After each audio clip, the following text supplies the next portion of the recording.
Another Corvette C3? Well, what's different about this? Everything. Oh, this is a new C3, by which I mean a new review to see. And this one ain't the one we did previously. It's Restomod.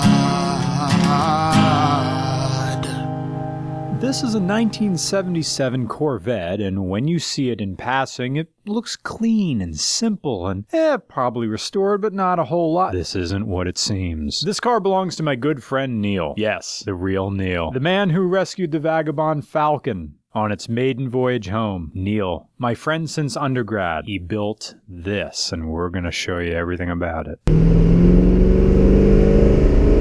This is a Restomod. This is a Restomod in the correct definition of the term. The word Restomod has come to mean, let's put monitors in the headrests, and airbag suspension, and let's paint the car as if it's a rolling advertisement for a children's breakfast cereal. Let's go on eBay and type LED car and rest sort by price lowest and buy everything. Now, what Restomod really means is restore and modernize. It means using the best quality parts in the period style, or how good can we make a classic car without anybody noticing? This Corvette is the inspiration for our Vagabond Falcon. May I present Neal.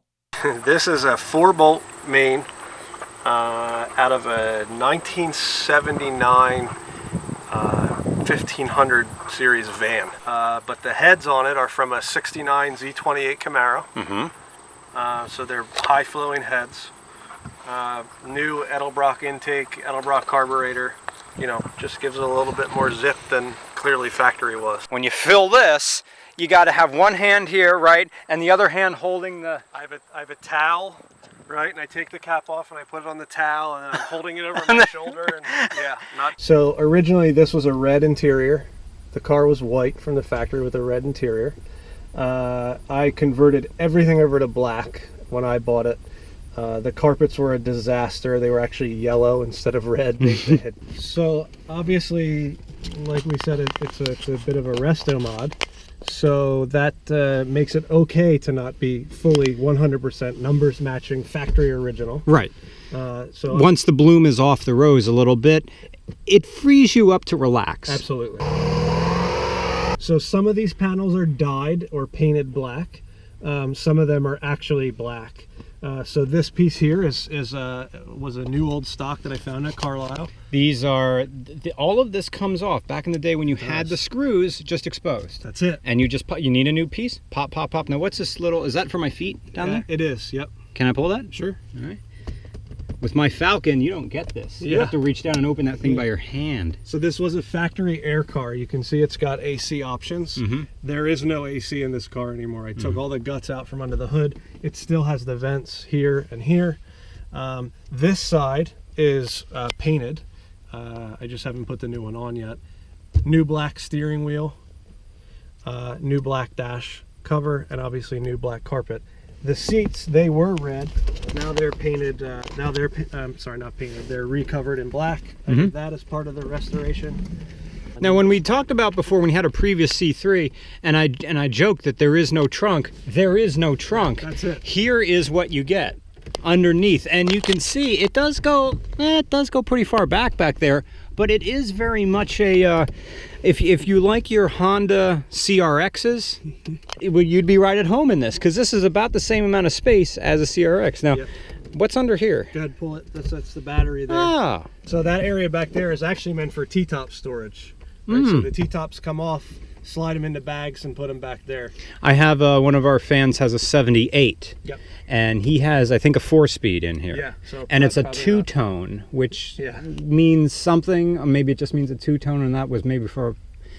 I think once the 70s, and you can correct me, you know your GM history better than I do, but I believe during the 70s is when the option packages started to pick up, whereas the 60s, you chose from the big list what you wanted, which meant every car was a little bit different, whereas starting in the 70s, I think something... Packages together. Mm-hmm. Yeah. So one thing that's unique about 77s is the horn button. So in halfway through the year in 1977, they actually started getting sued by drivers because the sun was glaring off the horn button, which is stainless, and they had a recall, and the recall forced you to actually get the same body color or interior color for the horn button as opposed to the stainless button. This one still had it when I bought it. It's also telescoping. So that's interesting. That's a yeah, pretty advanced. you can tell again, Pennsylvania accent. That's a big deal right there. Oh yeah. So over here, I don't know if you can see it or not. This is a little red light. See that? That light actually from the factory was for the security, right? So you get out like we talked about, put the key in, arm the alarm, and that would flash red. I have changed it so it still lights up red if I turn the key. Now we hear the fans going on. So this shifter obviously is aftermarket, B&M ratchet shifter, just like the Chevelle that you just did burnouts in recently. But anyway, this I just put in, same shifter that was in that Chevelle, but I added a Line lock to it. So if I push that button, this actually lights up red now.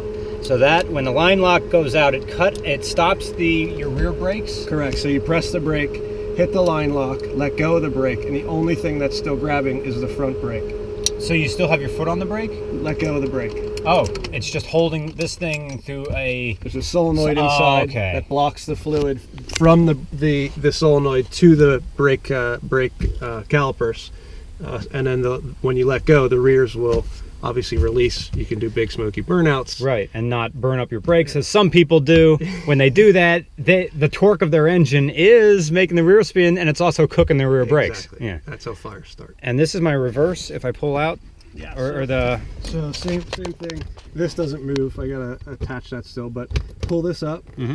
That's reverse, neutral.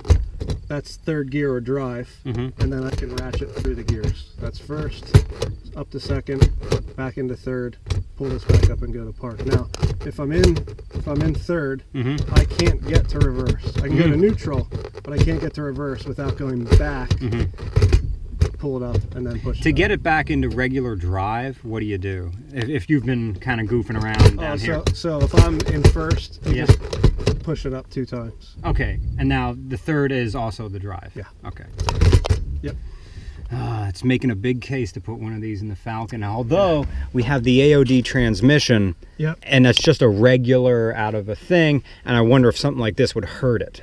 No, I don't think so. So I mean, you probably, if you're ramming through gears, you might do some damage, but it's just a fun thing. Give you a little more control over the gears, hold gears. You know, it's meant for drag racing because you're not going to miss. Yeah, that was Justin said. You're thinking about keeping the car straight. Yeah. You just slap the thing, and you're in the next gear. Right.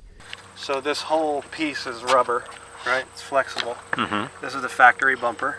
They're known to crack like they are here. This was immediately after the paint job started cracking. Is what it is. It shows factory original.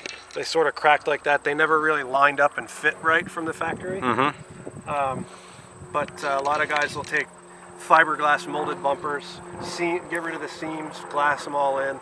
But I wanted that factory original look. The front and rear bumpers are the same rubber material. Other things to talk about because the wind noise was too much. Okay, this is one thing about C3s that I hate. The door handles. I'm coming around on the C3, but I can't stand these door handles. Here's what you gotta do. You gotta put your whole hand down in it. You gotta press in with your fingertips on a hard metal spring, and it wants to push your fingertips back. And the only way you can get a pivot, you don't even push it down, you gotta push it down and out like you're trying to scoop the door handle out of the door. And the only way to do that is to put your thumb hard on the paint, right there. Cue somebody with their own YouTube video. I mean, if you found a better way to open C3 doors, let me know. But you gotta thumb the paint to get your hand in. Another thing from the 70s, rear bumper, kind of. Oh yeah, there's also no front grille. Take a look at the 3rd generation Corvette. Look at it from the front. There's no grill. How on earth does this thing breathe? But if you look underneath this plastic air dam, Okay, getting down here. without the plastic air dam, the air would just go under the car. So here this plastic air dam forces air up and across the radiator. You see the severe angle of the radiator. And it forces that air up across the radiator and through it, and the fans will help to obviously pull the air through as well. Without that air dam, this car would run hot all the time. That little tiny plastic piece. You can tell from Pennsylvania. We're saying radiator. I used to not like C3s, but now I'm coming around because I've been listening to a lot of the Commodores. This car is from the 70s, when every car smelled of man musk.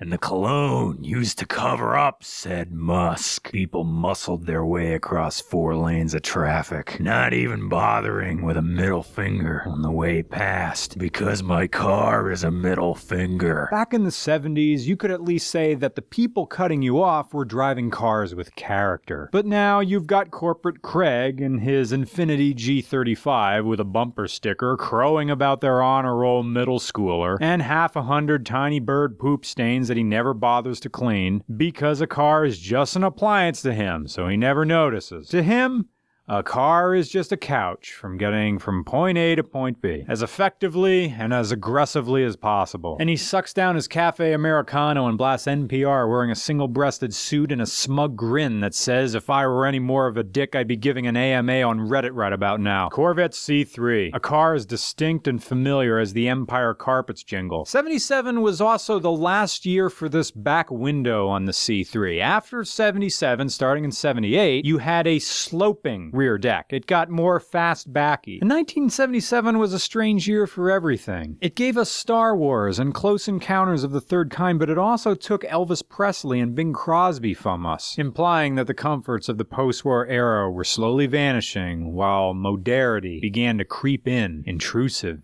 and unwelcome. The era is fondly remembered in retrospect due to what a huge time the 70s was for car culture. The era is ironically remembered in retrospect due to what a bummer time it was for American cars. Late 70s, yeah. GM was having to deal with the very real threat of imports and not doing very well.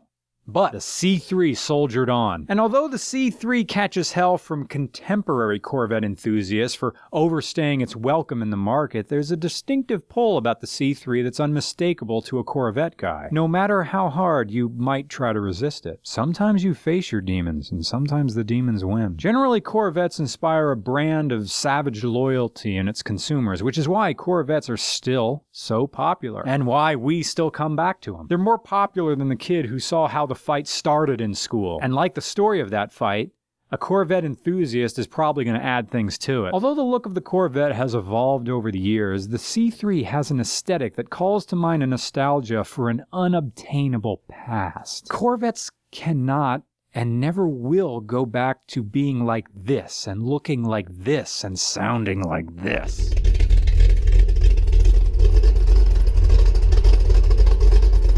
We can never again be this unconcerned with the opinions of others. For all its progressiveness, our era lacks that 1970s liberation, that complete lack of political correctness. The 1970s, people think we were wearing tight pants now?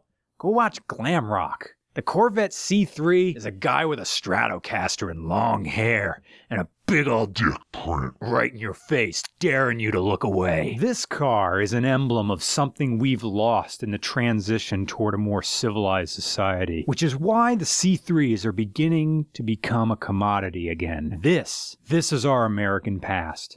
And while it isn't perfect, it's beautiful. It's us. And frankly, it's okay to miss it. It's all right. So, like Jay Gatsby, we beat on, boats against the current, borne back ceaselessly into the past.